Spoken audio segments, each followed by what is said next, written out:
আসসালামু আলাইকুম। কি শুরু হলো? যেদিকে তাকাই শুধু মারামারি হানাহানি। এখন শুরু হয়েছে বৈষম্য বিরোধীদের উপর। এতদিন তো বৈষম্য বিরোধী বা অন্যান্য যারা ছিল, তারা আওয়ামী লীগপন্থী যারা ছিল তাদেরকে পিটাইতো। এখন তার ভিন্ন রূপ আমরা দেখতে পাচ্ছি সারা বাংলাদেশে। প্রতিদিন কোথাও না কোথাও বৈষম্য বিরোধী আন্দোলন নেতা কর্মীরা মাইর খাচ্ছে। এই লাল স্বাধীনতাকামীদের কে পিটাচ্ছেন? আমরা তার তীব্র প্রতিবাদ জানাই, কারণ তারা আমাদের বীর সেনা, তারা আমাদের বাংলাদেশের উজ্জ্বল নক্ষত্র, তারা বীর সৈনিক, তারা বীর সন্তান বাংলা মায়ের। তাদের পরে কেন হাত তোলা হবে? তাদেরকে কেন রক্তাক্ত করা হবে? কিন্তু তারা প্রতিনিয়ত কোথাও না কোথাও মাইর খাচ্ছেন। এখন মাইর খেলেন ময়মনসিংহে। ময়মনসিংহের মুক্তাগাছা বৈষম্য বিরোধী আন্দোলন কর্মী মোহাম্মদ মামুনুর রহমান উরুফে আল মামুনের উপর হামলা করা হয়েছে। তাকে উদ্ধার করে মুক্তাগাছা স্বাস্থ্য কমপ্লেক্সে ভর্তি করা হয়েছে। আন্দোলনকারীর মাথায় 9টি সেলাই দেওয়া হয়েছে। এই ঘটনায় রাতেই পুলিশ এক অভিযুক্ত রাকিবুল ইসলামকে গ্রেপ্তার করেছে। এটি ভালো কথা, পুলিশ তড়িৎ গতিতে এই বৈষম্য বিরোধী আন্দোলন নেতার মাথা যে ফাটিয়ে দিয়েছে তাকে গ্রেপ্তার করেছে।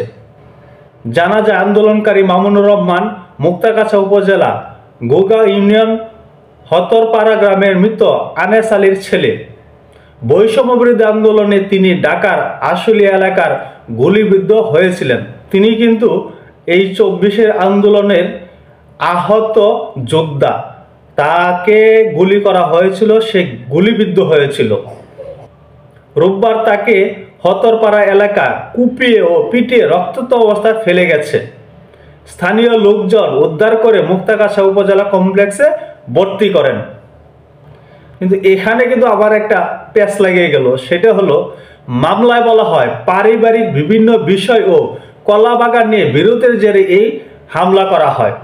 এখানে যাকে অভিযুক্ত করা হয়েছে তার সাথে তার পূর্ব বিরোধ ছিল, এমনটি কিন্তু মামলাতে উল্লেখ করা হয়েছে। আবার বৈষম্য বিরোধী আন্দোলন এই নেতার ভাই অভিযোগ করেছেন যে স্থানীয় চেয়ারম্যান বিভিন্ন দুর্নীতির সাথে জড়িত।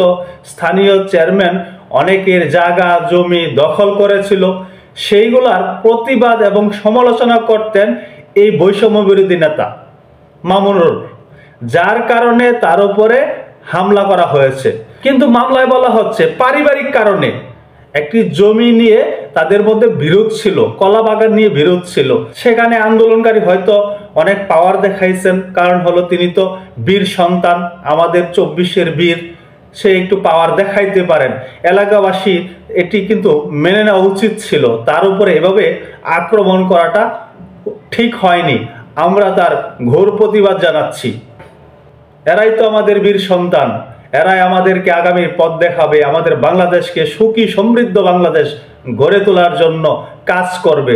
তাদের মাথা কেন আপনারা ফাটিয়ে দেবেন? এটি কিন্তু হয় না। সারা দেশে যে শুরু হয়েছে বৈষম্য বিরোধীদের উপর আক্রমণ, এটি কিন্তু চলমান থাকতে পারে না। আমরা কোনো কলহ চাই না। তারা যদি ভুল করে থাকে তাদেরকে বোঝাতে হবে। আইন এভাবে নিজের হাতে তুলে নেওয়ার ইখতিয়ার কারণেই। তারা হয়তো বা ভুলে তুলে ফেলেছিল, তারা অনেক ক্ষেত্রে মব করেছিল, সেটি আমরা ভুলে যাই, আমরা নিজেরা আইন হাতে না তুলে নেই। সকলে ভালো থাকবেন। আল্লাহ হাফেজ।